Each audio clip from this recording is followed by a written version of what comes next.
Salut. Vous savez, j'adore les revolvers. J'aime les petits revolvers, j'aime les revolvers moyens, j'aime les gros revolvers, mais ce que je préfère, ce sont les très gros revolvers.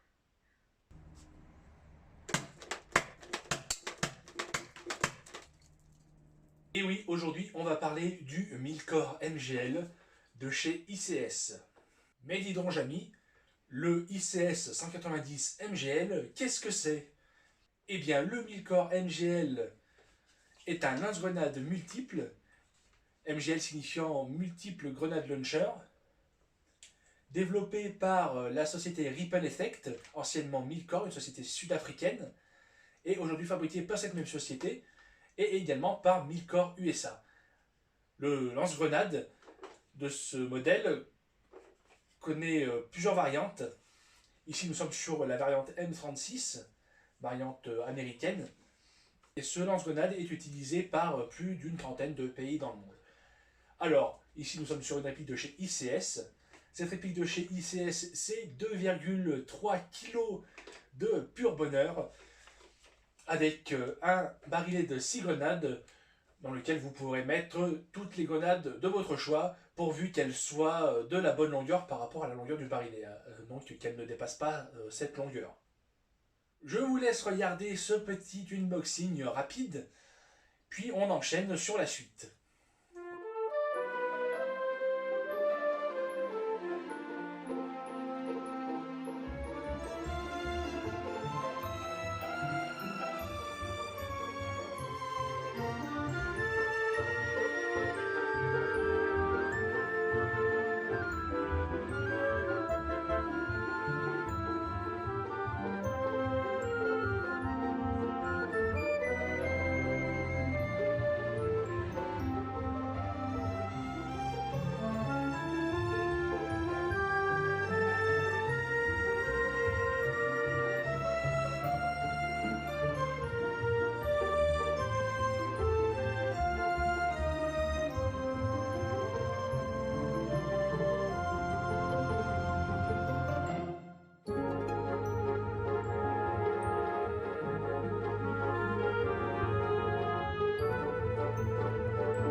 La réplique est donc fournie avec une poignée amovible en plastique et comprenant des inserts sur le côté pour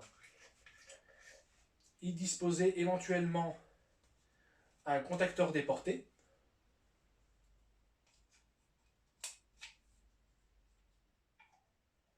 avec un petit logement au milieu pour y ranger éventuellement des piles ou des outils.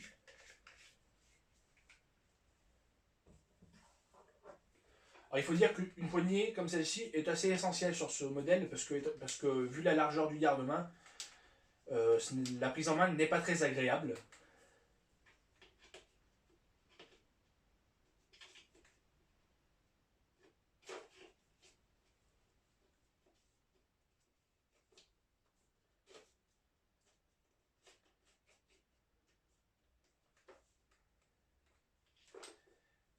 On va également avoir deux attaches sangles, donc des attaches sangles QD, qui peuvent être placées en différents points de la réplique.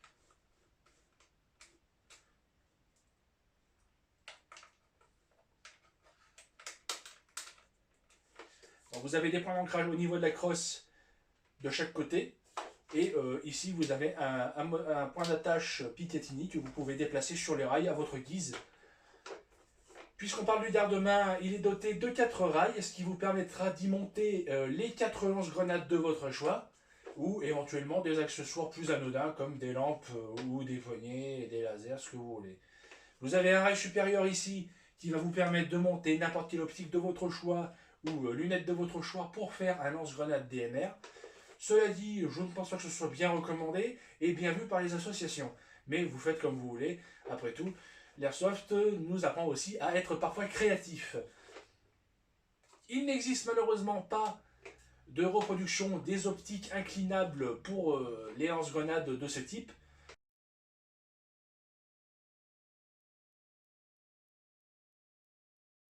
Alors je pense que je vais essayer de voir avec mes contacts de l'impression 3D pour voir s'il y a moyen de faire quelque chose. Je vous tiendrai au courant à ce moment-là. Nous avons une crosse inclinable, donc en hauteur sur différents angles, ce qui va vous permettre de pouvoir faciliter vos tirs en cloche. C'est marrant, on dirait une crosse de Speedsoft. Et elle est également extensible. Nous avons un tube en plastique, je vais revenir sur les matériaux. Mais c'est une crosse standard DR15, donc vous pouvez la changer par à peu près tout ce que vous voulez. Voilà. Alors au niveau des matériaux, comme j'y venais, nous sommes sur une construction majoritairement en plastique. Donc c'est un polymère de bonne qualité.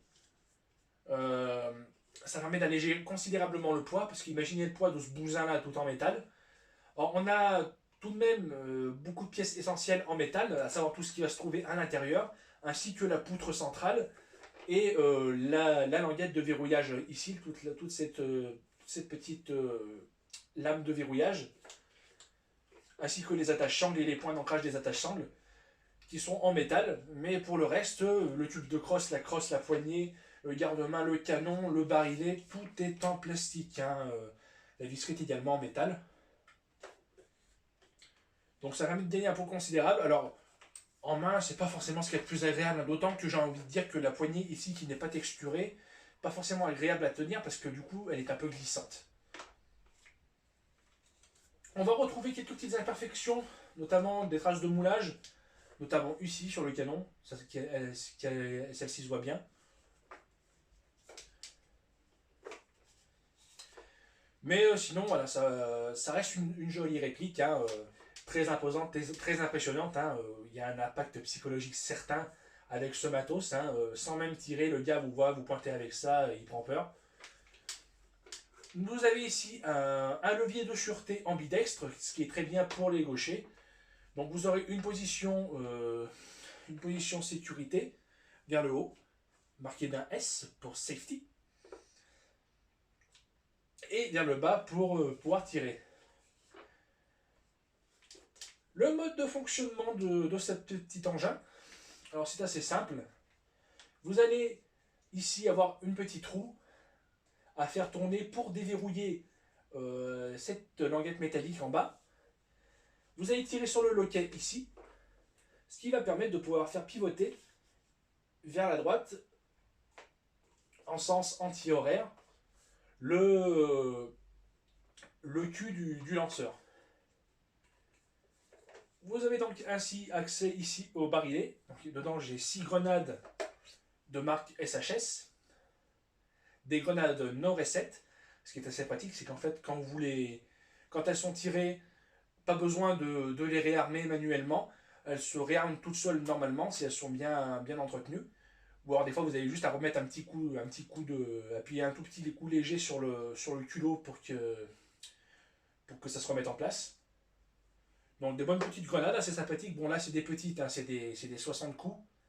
Dans l'idéal, pour avoir une meilleure réserve de gaz, vaut mieux en avoir des plus grandes, genre des 170 coups. Et puis mettre moins de billes dedans, mais au moins avoir une belle réserve de gaz. Alors c'est peut-être mieux, il y en a qui m'ont dit que c'était mieux. Alors, effectivement, pour moi ça me semble logique, donc bon, voilà. Moi j'ai pris celle-là parce que bon, c'était les moins chers. Je les ai pris sur Airsoft Entrepôt. Le lanceur d'ailleurs il vient de chez OPS Store, la maison OPS Store, que je remercie pour la qualité de leur emballage. Hein, vous l'avez vu dans l'unboxing, c'est bien emballé. Donc, une fois votre revolver ouvert, vous allez pouvoir armer le barillet. Donc il va falloir le faire tourner en sens anti-horaire pour tendre un ressort qui va se trouver dans la base ici. Une fois le ressort tendu, vous allez pouvoir donc, placer vos grenades dans votre barillet. Après ça, vous refermez.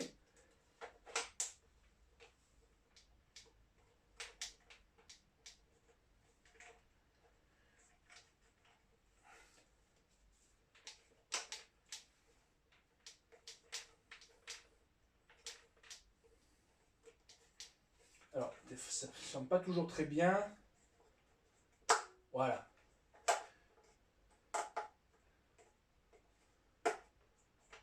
Donc, vous reverrouillez avec votre petit trou votre loquet. Et là, votre lanceur est prêt à tirer. Donc, à chaque action sur la queue de détente, alors une queue de détente qui est un peu dure, évidemment, parce que c'est un genre de détente double action. Donc, quand vous allez enfoncer la détente, ça va percuter votre grenade, et quand vous allez la relâcher, ça va faire tourner votre barillet.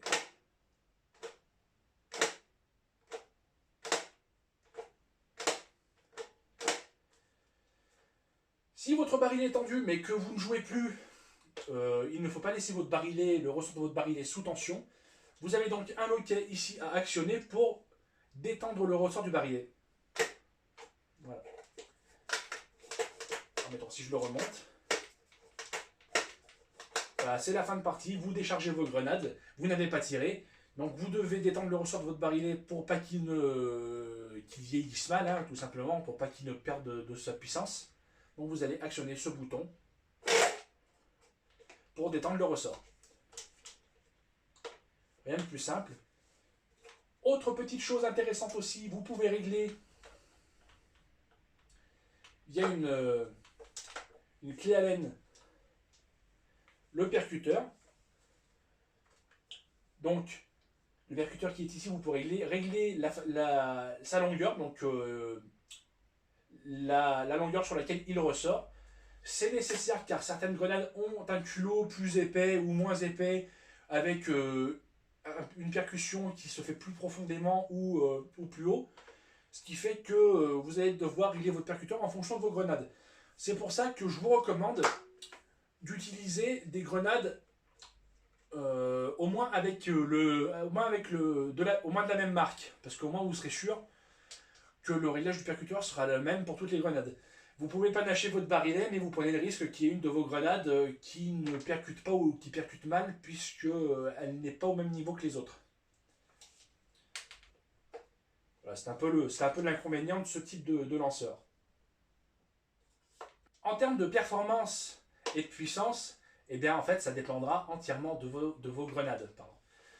Puisque en fonction des grenades que vous allez utiliser, vous allez avoir plus ou moins de puissance en fonction que ce sont des grenades CO2, pas CO2, en fonction du type de grenade, que ce soit des showers comme celle que j'ai, des taggins, des mics. Donc comme il y a vraiment une très grande variété de grenades, je ne peux pas vous donner de données sur la puissance et les performances de ce lanceur, tout simplement parce que ce n'est qu'un outil qui permet de tirer les grenades, et ce sont les grenades qui donnent les performances. Donc j'ai prévu de faire des vidéos d'essais de différentes grenades, mais pour l'instant j'attends d'avoir plus de grenades. Là je vous fais juste la review de la réplique.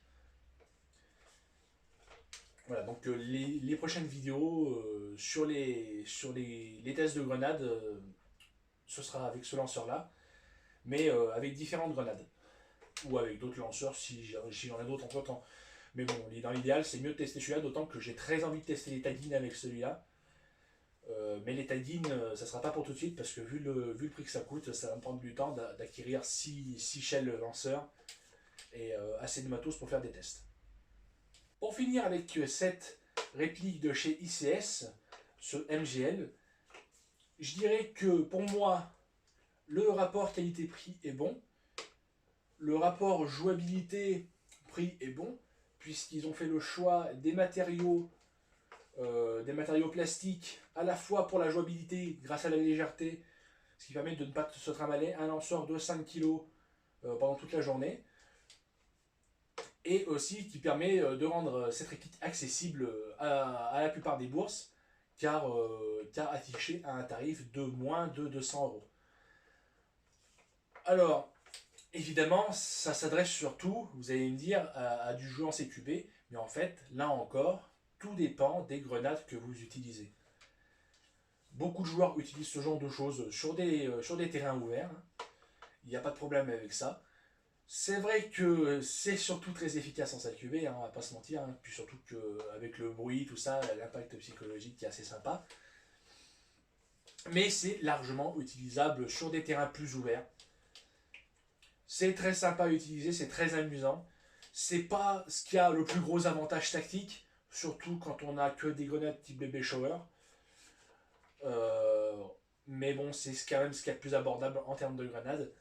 Après, bon, vous pouvez mettre de la maille, de la taille, ce que vous voulez. Là, il y a plus de possibilités tactiques. Mais il y a quand même moyen de bien s'amuser avec juste des grenades ordinaires. Voilà. Donc si vous avez des questions, que ce soit sur cette réplique ou sur éventuellement mes grenades de chez SHS, n'hésitez pas, pour ça il y a les commentaires. Si cette vidéo vous a plu, n'hésitez pas à vous abonner, à mettre un petit pouce bleu. Et moi je vous dis à la prochaine. Salut!